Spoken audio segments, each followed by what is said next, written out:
What a week. I don't know about you. I am excited about being back to work, back to a regular schedule, and got a question for you. Those of you that know me or have been around me or coached with me, let's just talk about some obvious things right here. There's a pretty good chance if I chose to have 50 one-on-one coaching clients paying me $1,000 a month, I'm 100% capable of making that happen. And I want you to think about why would I choose not to have 50 one-on-one clients paying me $1,000 a month? So that's $50,000 a month. Now let's look at expenses around that. Do you think my expenses are very high coaching one-on-one? They're not. When we look at that, that's a predictable $600,000 a year. And I've got a track record that shows it, that it's sustainable, it's doable, the retention's there. It's a pretty easy math formula of $600,000 a year. Now, within the last 12 months, I subtracted one-on-one coaching out of my schedule. Now think about this. And this is what I love. Some of the objections that I hear about EXP are almost comical when you look at what other options I have to choose on what I do and where I spend time and where I spend energy. That's a pretty predictable income. So why would somebody who has the opportunity to predictably do that choose to not take on one-on-one coaching clients and focus on other things like EXP? Why? Because I can't afford to coach 50 people one-on-one for $1,000 a month. Now let's just look at simple math here because I like simple. Let's say that I have Johnny coaching client number one that I get paid $1,000 a month on. That's $12,000 for the course of the year. So the income that I make off of that one person is $12,000. Now let's say that I choose to invest in an agent that's coming to EXP and help them go attract 12 people over the course. Now let's look at that. Here's the cool thing about revenue. Now, we just spent 2 hours on the phone with our financial advisor on Friday because we're educating ourselves, because I've tried to out earn stupid. In fact, you probably have too. In fact, you probably did this.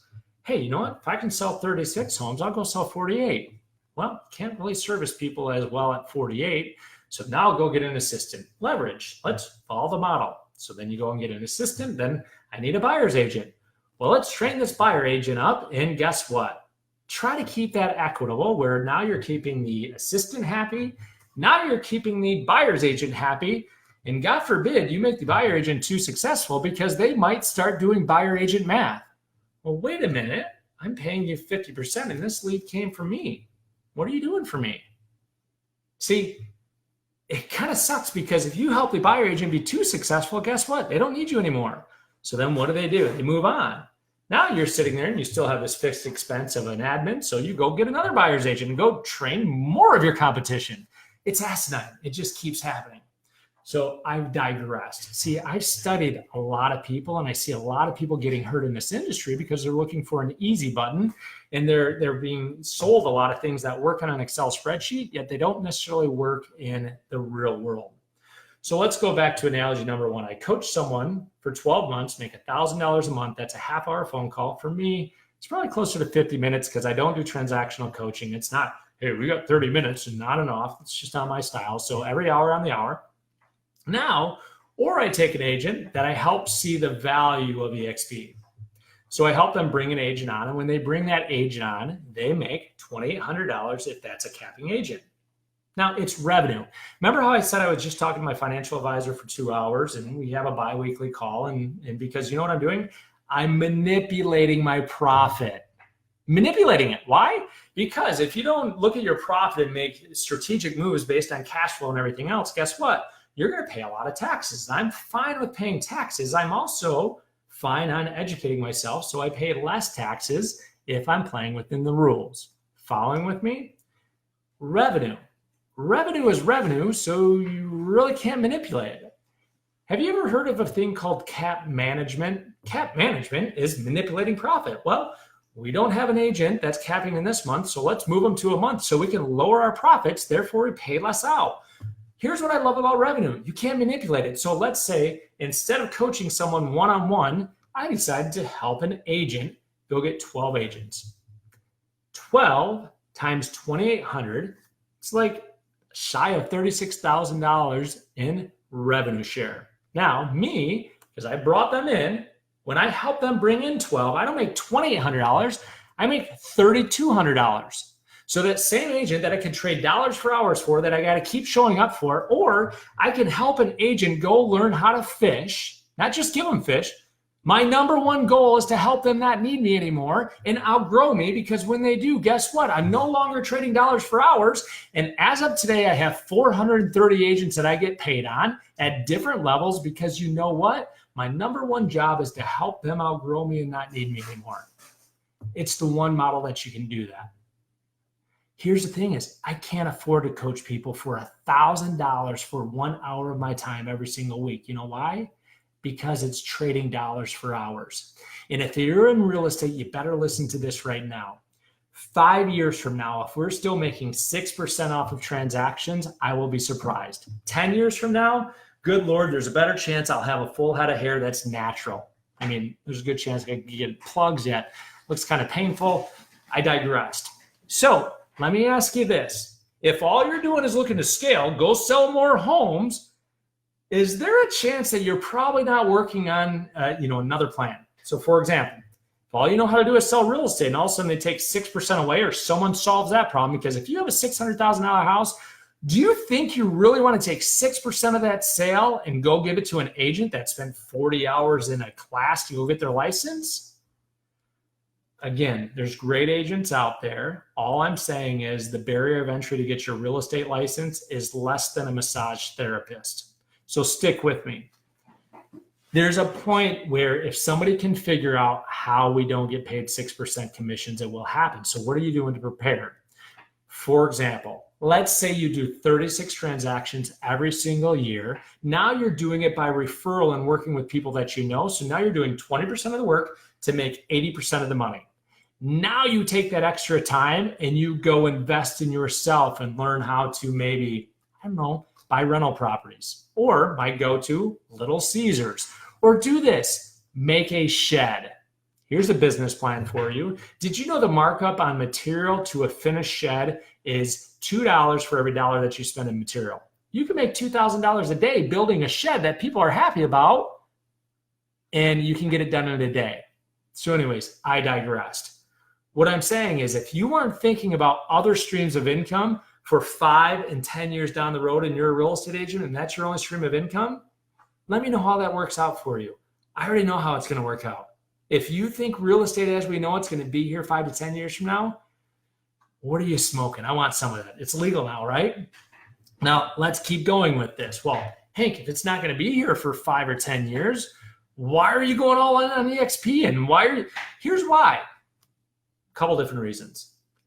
If the market shifts, we don't have brick and mortar. In fact, most companies are open books. So, one of the biggest companies is open books. So go look at the nut to crack every single month. Bet it's over $50,000 when you look at brick and mortar, team leader, operating, partners, principals, all this stuff. When you look at that nut to crack and then all of a sudden the market changes, guess what? That's a big anchor. Me, guess what my brick and mortar cost is? I work out of my basement of my home. We're going to be pretty agile when the market shifts, and I don't wish it on us. I'm not looking forward to it, yet rates are lower than they need to be. We need to get them up. We got an election coming up. Those Democrats are going to do everything they can to make the economy terrible. And I'm a registered Democrat, so don't get on my thing. I think Republicans, Democrats, I won't go down that path. So I digressed again. Yet we can admit that if you're not worrying about different streams of income right now, you're leaving your family vulnerable. Here's an example. 10 years ago, Charlie was born and he had open heart surgery. And I realized real quickly, guess what? I have a job where if I don't show up for it, I don't get paid. And I looked around. And if you're watching this from the old company, don't take this personal. Yet when I looked around, I was like, okay, who do I want to be like? Oh, you're not paying your office bill. You're a top agent. You're behind on the IRS. I'd go on, yet I like those people, great people. Yet when I looked around, there was no one that I wanted to be like. So I went to Keller Williams and I saw this business model, the Red Book. In theory, the Red Book's awesome. Show me 10 people that have built a 7th level team and then sold it for a substantial amount of money. And we'll look, what if they would have spent that equivalent amount of time buying like a Little Caesars predictable asset that you can end up selling and has some value. Besides Wayne Salmons and a few other people, I haven't seen too many real estate teams get sold because you know why? There's really no huge value there. So 10 years ago when Charlie was born, I said, you know what? Shame on me for putting my family in a position where it's dependent on me showing up. So I started reading books like The 4-Hour Workweek. Timothy Ferriss, I was like, 4 hours? Wow, that makes sense. I've read probably 200 books over the last 10 years. I've failed. I've made jumps. I get to a place where I have success. Once I get to the success, I say, okay, what's the next leap? I've gone backwards. That's why I have a freaking tattoo here that says, hey, guess what? When you make a jump, you're going to go backwards before you go forwards. It's messy. Arrows are meant for protection or killing things. I don't romanticize that when you make a jump, you're always going to make it work. I don't romanticize that when I pivot and make a decision, I might be hurting people that I sold on what I believed was a good idea. And write this one down. It's a good idea until it wasn't. Write that down. See, I'm smart enough to know when I get going in a direction and I'm best intended and I realize it's not a good idea, I'll stop. I'm not that person that follows the GPS blindly and then all of a sudden end up somewhere where the GPS took me because I didn't have common sense to look up. So my question to you is 5-10 years down the road, what's your game plan to have your income completely out of real estate? Here's mine, Kajabi. I can do digital marketing. In fact, I can go make sheds. I've got a game plan where I can go make sheds and make $2,000 a day. I could sell my house right now, go buy a $200,000 house, pay cash for it, be good to go. There's lots of things that I'm putting in line where if the real estate industry changes, I'll be okay. I could go in and I can consult people on 50-25-1, make 50 high fives a day. All these things I've been doing because I figured out what it's like to have your cheese moved and be in a bad spot. So 10 years ago, I made a decision. I will never have to show up for income for the rest of my life. And guess what? Sarah and I don't have to do anything anymore. You know why? Because we have multiple streams of income coming in. We gave up short-term guaranteed income. You know that, hey, you know, we'll just go sell another house. At some point, addition doesn't work. So many people, the answer is more. And if you're behind on the IRS right now and you're not paying 50% to the IRS, you are digging your hole deeper and deeper and deeper, and stop it. Pause, do the math around it, and you're not going to be able to win that game. All it takes is 1 or 2 bad months, and you're in real trouble. The IRS doesn't screw around. So you're going to be noticing that I'm turning up the volume because I'm reaching out to a lot of people that I talked to a year ago, 2 years ago, 3 years ago, and I gave predictions back then. And guess what? I have not been wrong yet. And I say to people, hey, you do that, this is what's going to happen. Do you know what I'd like? I'd love if you're watching this and I predicted something that's going to happen with you and I was wrong and you knocked it out of the park, let me know. Let me know. I would love to celebrate the fact that I've been able to talk with someone, hear what they're doing, their game plan, because I'm at the point now where I'm like, how much money do you want to bet that won't work? That's how confident I am, and I want to be wrong. The reality is some of us have our head so far up our rear end because this market's been good and it's going to change. We have an election coming up. History repeats itself. So do me a favor. Google elections in real estate. What do you think 2020 is going to be like? You better start working right now. You better, with what's left in 2019, put your head down and get to work. So I'm all over the place on this video. I'm all over the place because I'm tired of seeing people get hurt. Here's what I want you to do. Here's my game plan. Go list 24 homes in the next 12 months. 12 of those clients will go buy homes. That's 36 transactions. With 36 transactions, most of us should be able to take care of our bills. Then what we do is we say, what's another income stream that I can have come into place? And as we work on that income stream, we get a skill set. We get time on task, we get experimentation until we have to go through the success code, and we get a victory. Once we get a victory, we get confidence. And here's what happens. We keep building that income stream. When it gets to $1,000, we take that $1,000, we start paying off debt. We take that $1,000, we start taking care of that IRS issue. And we don't feel that money. We don't feel it. See, so many of us make decisions based off of feelings versus numbers, and it's gotten us in trouble. In fact, you like me have made way too much money to be this broke. You don't have an income problem, you have a cash flow problem. And if we can solve that cash flow problem, then we can start doing math with our time. Once you start doing math with your time, you can say, hey, I could go sell another house, or I could do this. I could go learn. I can go learn how to buy a Little Caesars. I can go learn how to buy a McDonald's. I can go learn how to build sheds, one a day, one a week, and make an extra, what is that? $100,000 building sheds. Guess what? You build 100 sheds, you're probably going to get better at it and probably have more business than what you can do. And then in the summertime, here's what you do. There's teachers out there with a lot of kids that they know that can build sheds faster. But again, I wouldn't do that because I like simple, yet there's a business plan. If I can go make $100,000 building one shed a week, do you think that there's teachers out there that would like to build one shed a summer, make an extra, instead of $2,000, you're making $1,000 because they're not as efficient? Do you think I could go teach teachers how to do that and then multiply it across the United States, get one teacher in every school district?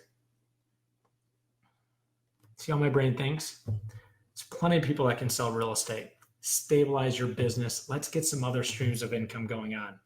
Some of you thought that this was just an EXP commercial.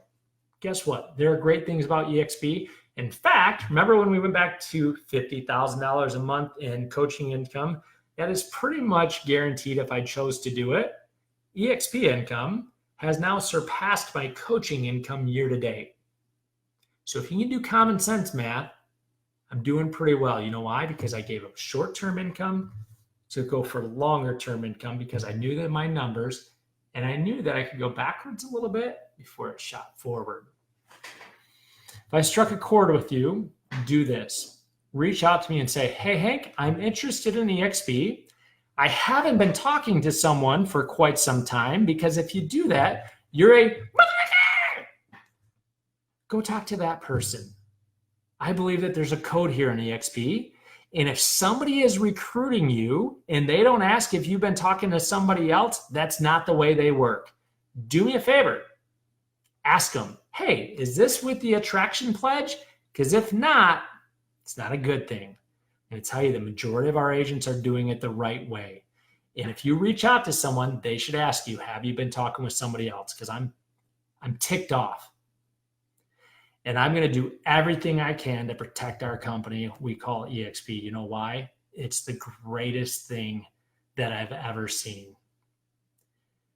I've seen bigger companies get greedy and get corporate. And you know what ultimately happens? They end up crumbling. I'm watching what happened right now. So what we need to do is we need to do this the right way and make sure we protect the golden goose, which is EXP. That's why I want to sell my coaching company to EXP. I guarantee you right now, if I took my coaching company and go put it out in the open market, it's saleable. I don't want to do that. I want to give it to EXP because I believe we have a 5 to 10 year runway of where this is viable. I got a 6-year-old, a 10-year-old, and a 12-year-old. Do I want a messy thing trying to build a big old business? Heck no. Whew. If you've lasted this long, will you do me a favor? Let's have fun. Let's go work our butts off. Let's go help people get what they want. Let's help people make the right decisions for them. And let's go take care of our families.